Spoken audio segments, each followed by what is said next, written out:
1, 2, 3, 4. My team has got the score. 5, 6, 7, 8.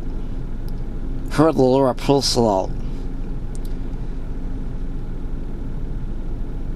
Good day to you, and welcome to the Week 7 recap of the NFL regular season. Tired of the Crud Sports Radio. Brought to you by Walmart. Take it away, boys. Oh wait, this particular week we are going over 6 scores, 6 games that happened in Week 7, wrapping up the action, and we will just go ahead and go into the scores and provide a little bit of color commentary. So the first game on the slate was Pittsburgh versus Kansas City, 23-13. Yeah, here's one of the teams in the NFL who's my favorite team, the Pittsburgh Steelers, and they got defeated at home at Three Rivers by the Kansas City Chiefs, who I personally wouldn't mind if they just kind of fell off the face of the earth. Yeah, not much to say about this game. Kansas City is not a very compelling matchup, simply because of the fact that they never seem to go anywhere. They always seem to fall short. They always seem to, no matter how many games they win off the rock, they always seem to fade into black. Yeah, they always seem to fade, and Pittsburgh always seems to finish. That's what I like about them. Okay, right now, Indianapolis versus New Orleans. New Orleans busts Indianapolis 27-21. So I believe that's their second win of the season. And Andrew Luck, not having a good year so far, has been out with some injuries, but ultimately the Colts defense is not very good, and the offensive line is spattle. Yeah, I can agree with that commentary. Indianapolis really needs to spend less money on receivers and skill position players and invest more money in the defensive and offensive lines, which they failed to do. And New Orleans is looking better. They beat a couple of quality opponents, and it could just be the problem with New Orleans is that they just need time to gel with the new players that they brought in and the draft classes of the last 2 years. The Jets versus the Patriots. New England wins this one 30-23.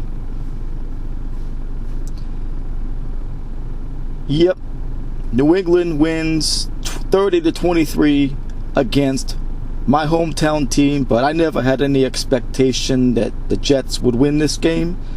The Jets made a game out of it, but that's all the Jets ever do. New England wins again 30-23. And they'll win next week when they thump the Redskins.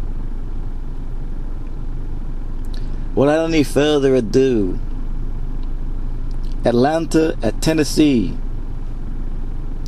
This is a hard-fought game, low scoring, great defense, not much offense. Atlanta wins 10-7.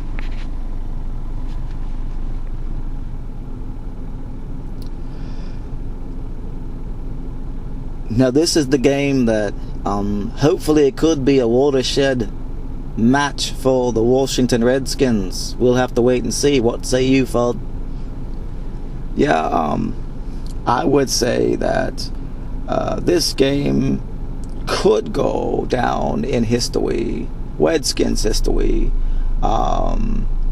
We could be getting a little bit ahead of ourselves, but I think that Washington being down 24-0 part of the way through the first quarter could spell a change in attitude in this team. But they did not quit. They did not give up, and they fought back hard from 24 down, and wound up winning the game on the last play from a very determined Kirk Cousins, who could very well be on his way to getting the turnover bug rid of, and leading this team to more victories this year. Yeah, I can agree that this is the first time in probably 18 years that the Redskins have played with any sort of heart at all. Really. They have to change the dynamic of their team. They have to start playing like men. They have to start bringing in players who man up during a game and don't quit. They have to bring in players that work hard, don't feel like they're better than they are, and they have to start putting the players on the field who actually have earned it in camp that previous week, and not simply etch in stone who's going to start from one week to the next just because they have a commercial deal or a big contract or something like that.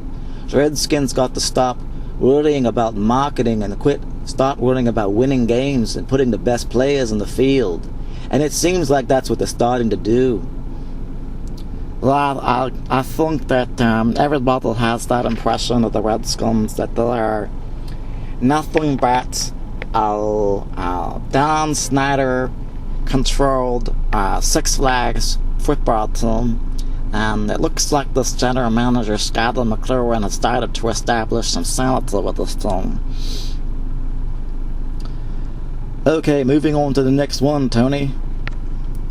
Yep, Carolina wins again against Philadelphia, 27-6.